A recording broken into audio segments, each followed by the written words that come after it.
सबसे important factor है तेरे अंदर का आप। तेरा सिस्टम के बाहर नहीं जान सकता कि अंदर कितना बड़ा आदमी और कितना छोटा इंसान।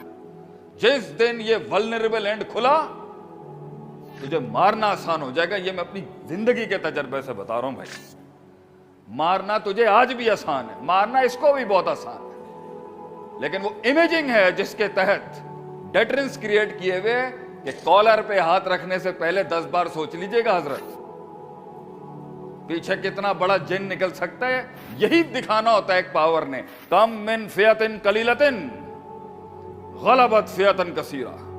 अल्लाह कहता है कितने ही ग्रुप्स थे, लेस इन नंबर्स, तादाद कम थी, मगर उन्होंने बड़े नंबर्स के ऊपर गलबा खा लिया। कैसे? बेइज़्निल्लाह। सुपर नेचुरली तो था ही था, लेकिन मैथ्स भी थी, इमेजिंग भी थी,